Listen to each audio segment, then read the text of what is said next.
Financing your dream home might seem difficult, but don't worry. If you have any question related to home finance, whether it's about interest rates, repayment strategies, or even tax deductions that are available on your loan, then this is the right show. You've tuned into the right show. Hello and welcome.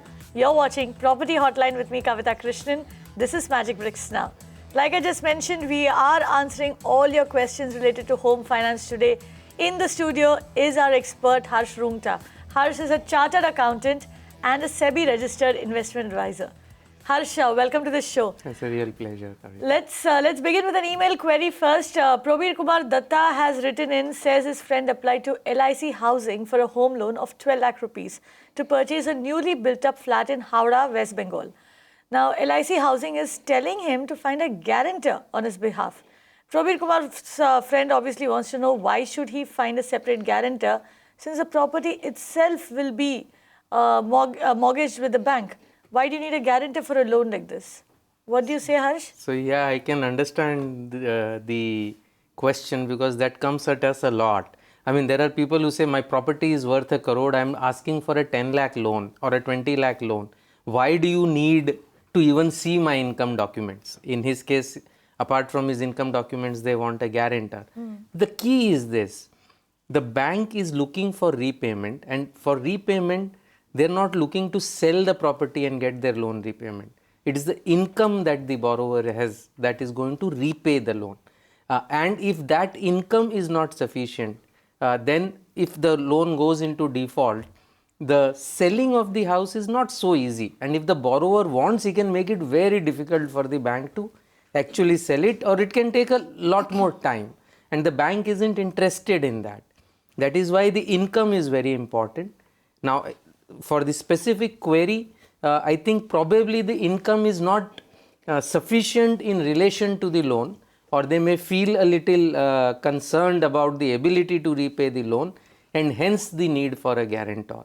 So I think the main reason is that property is only a collateral security. It does not guarantee the repayment, and that is why the need for income proofs and need for a guarantor in some cases. So essentially, you have to demonstrate your ability to repay the loan, and if the bank or the finance company is not confident that the person they're lending to will be able to service that loan, that is when the need for a guarantor comes in. Harsh, before we move on, also tell me this: is this, does this demand for a guarantor? Are you seeing that more in case of self-employed people, of probably small-time businessmen? Are these the kind of people who are asked to give a guarantor? Because I went in for a home loan. I was not asked for a guarantor, and in fact, this is the first. This is one of the very few times I've actually heard somebody say that they've been asked for a guarantor. So, in what instances do they need to give that? So, in your case, Kavita, was it a joint loan with your husband, or was it just a single loan in only your own name? It was a single loan. Okay, so good. I think effectively this need for guarantor used to be pretty common till some time back. Lately now, as you mentioned, it is basically more for the lower value loans or for the self-employed. Lower value loans, even for salaried, people look for guarantors because the repayment situation based on the income is pretty tight. They're just looking for an additional comfort that in case there is some tightness, the guarantor will make sure, he will step in and make sure that the borrower repays the loan first before, the call on the income for other expenses is there. So I think this is now very restricted at the lower end of the scale. So for maybe loans up to 10-20 lakhs or so for properties of 20-30 lakhs, or in the case of self-employed people where the income shown in the books does not always is not always reflective of the real income.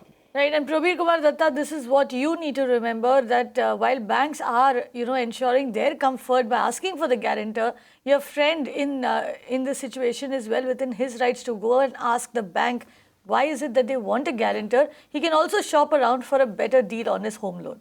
Moving on, we have a question that's come in on our website, www.mbnow.in.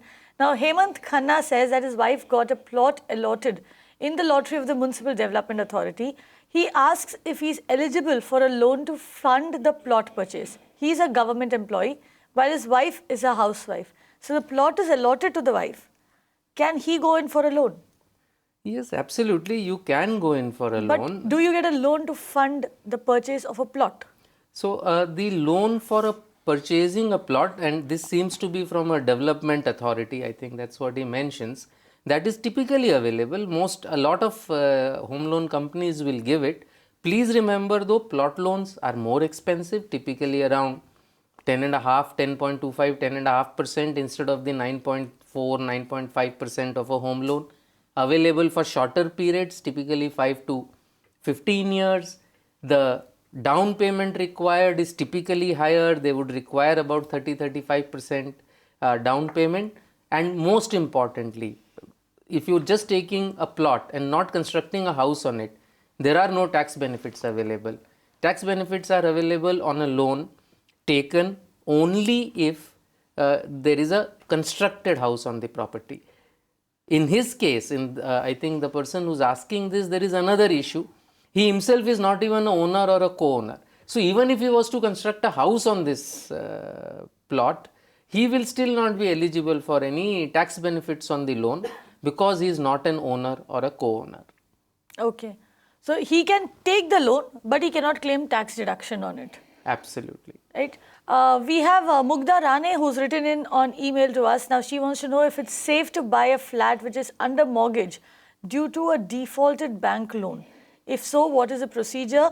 The seller says that she should pay the loan amount and the bank will return the originals only after a week of doing so. You know, Harsh, this is a very interesting question because a lot of banks are also getting into the business of auctioning properties that they have actually seized because the person was not able to service the loan. I mean, obviously you're buying it for the bank, it can't be safer than that. But in this case where she's been told that she'll be given the original documents only within a week, what are her rights over here? So I think this is different from buying it in an auction. This she is buying from the owner who has defaulted, and he's saying pay off the bank loan. You'll get the deeds in 7 days time.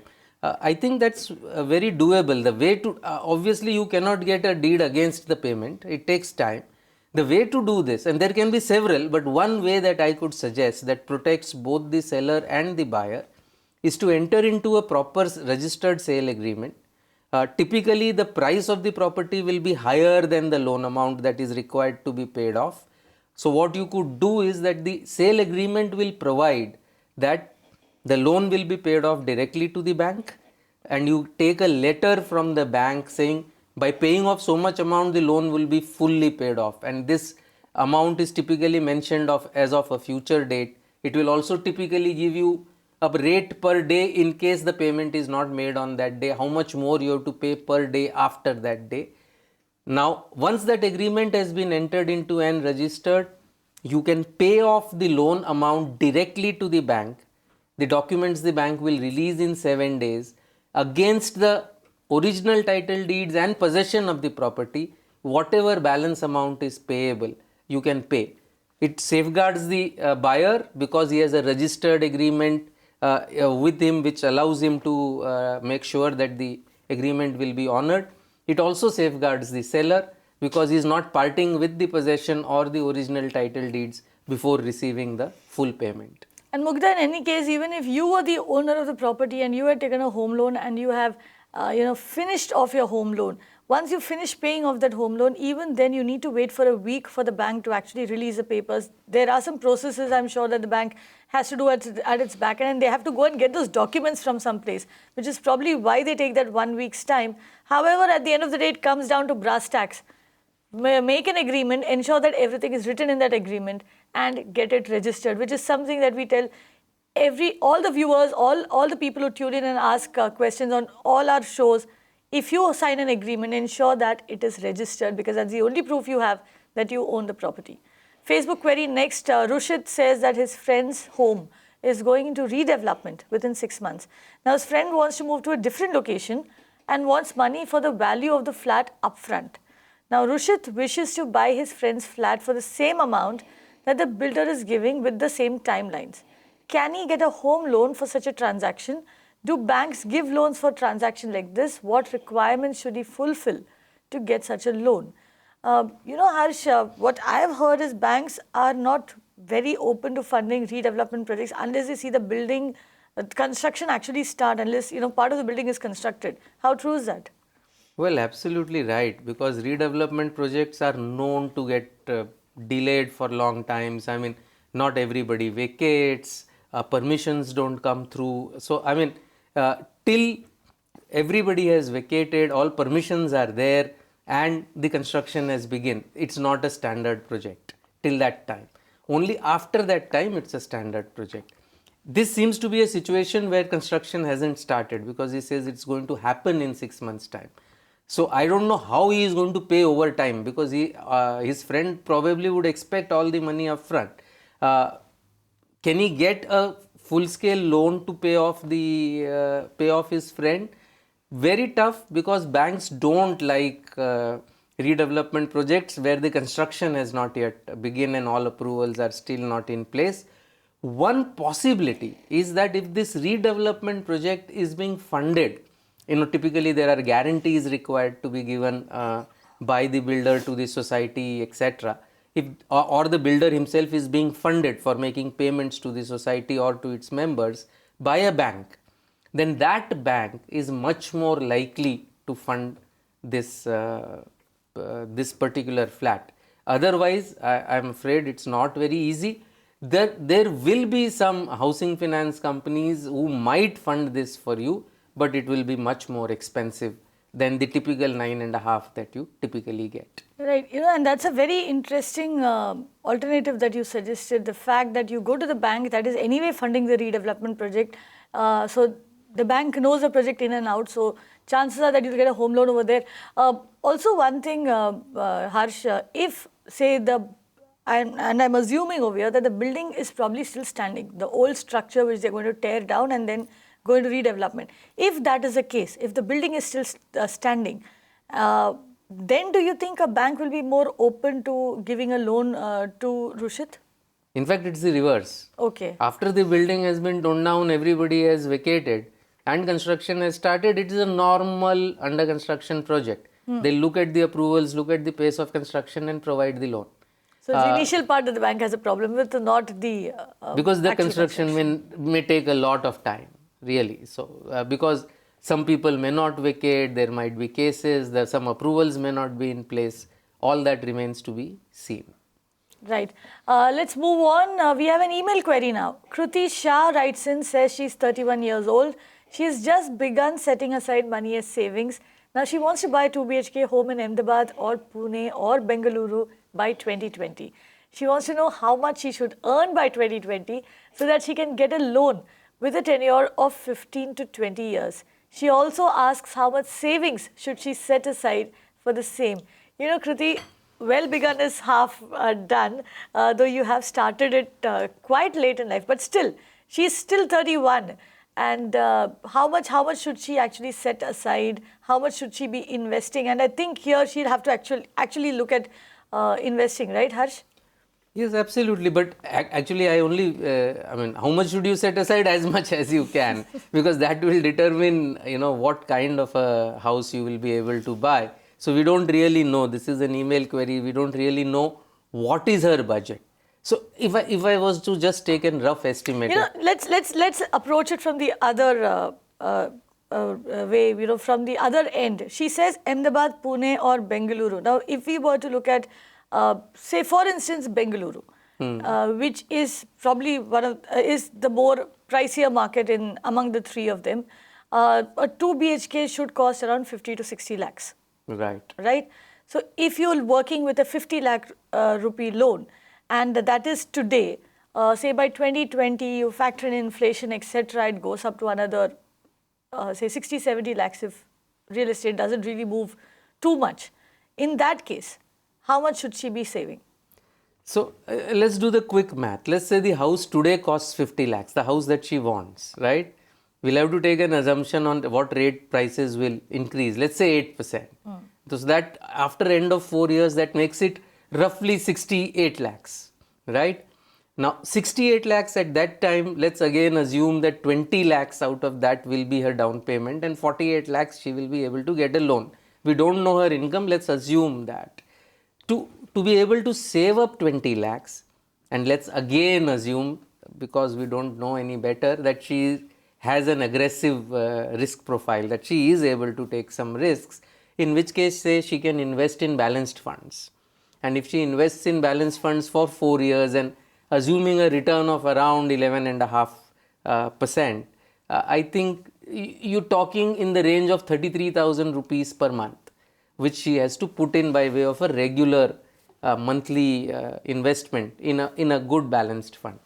At the end of 4 years, that will give her roughly 20 lakhs, and for the balance 48 lakhs, the loan she gets, assuming interest rates remain at 9.5%, you're talking of an EMI of roughly 48,000 rupees. So 33,000 now she's just getting into match practice for paying off off the EMI. Exactly, which is what I was going to say, Kriti. Essentially, it boils down to this: save as much as possible and save, regularly. So you essentially need to start. You've started a kitty, which is what you said.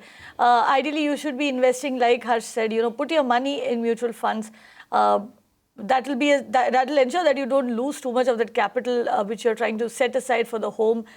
Try to save at least around 30,000 rupees. More if you can, that will be great. And after 4 years, you should at least be ready with your initial down payment for the home, and you should be able to take a home loan to buy yourself the dream home that you want. Poonacha has dialed in from Bengaluru. How can we help you? Yeah, good evening, ma'am. Good evening. Tell us. Yeah, my question is, I'm staying in my own apartment and I don't have any loans on that. And I'm planning to buy a bigger apartment, and where I might have to go for a loan.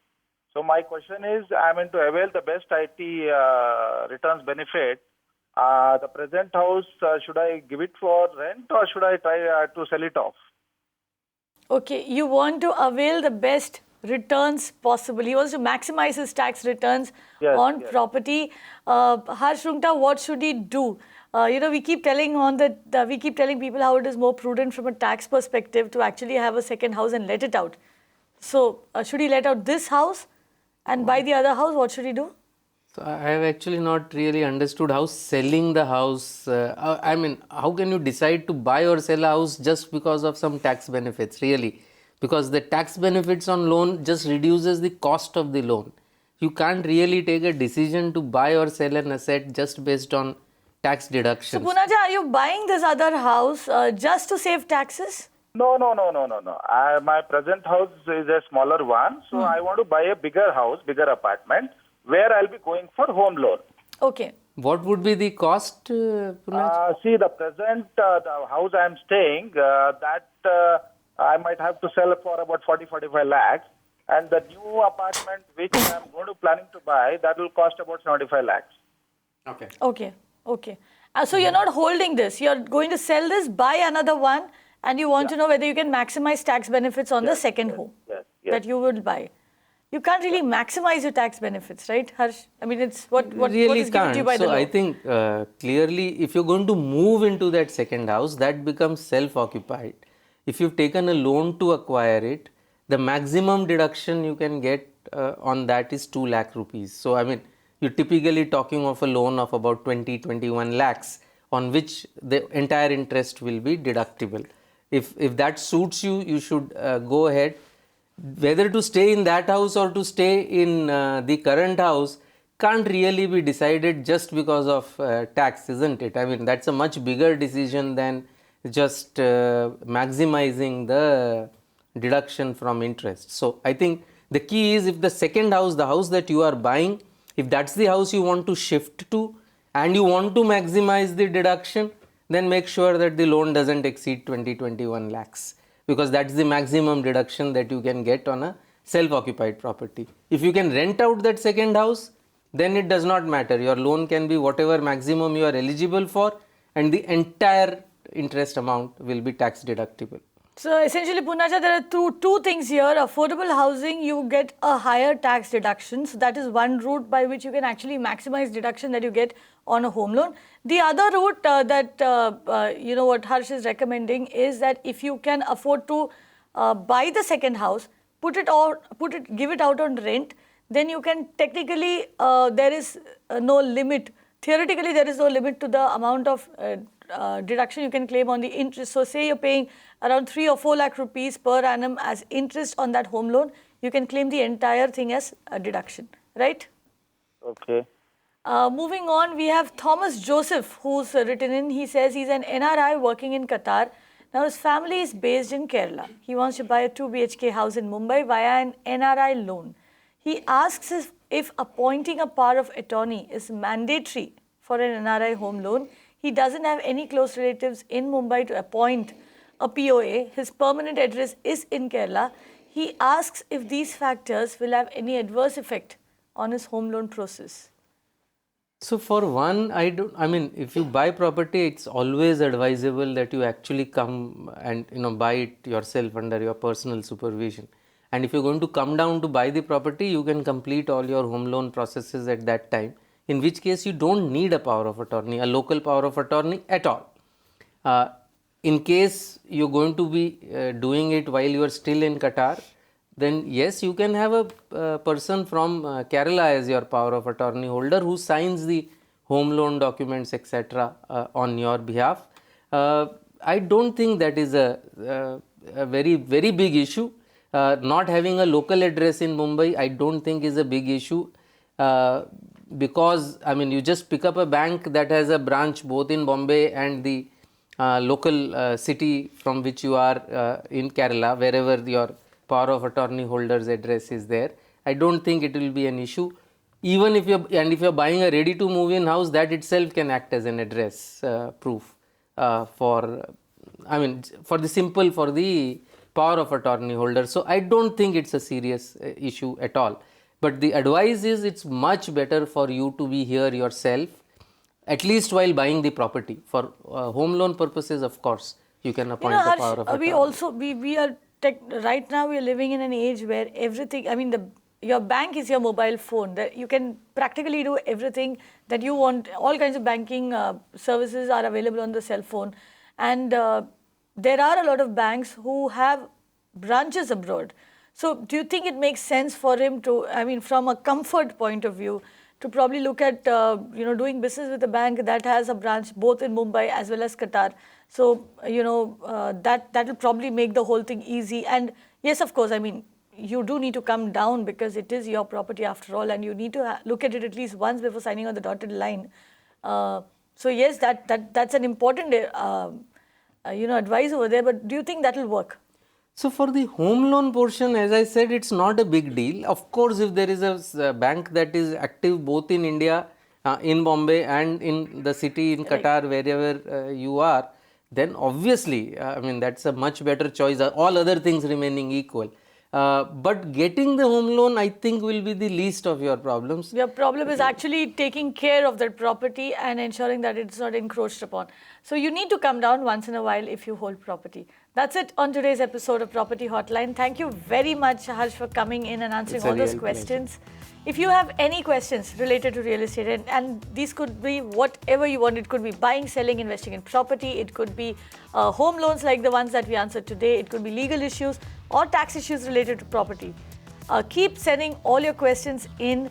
We'll get you answers from India's top experts, right? Keep watching Magicbricks Now and write into us. We'd love to hear from you.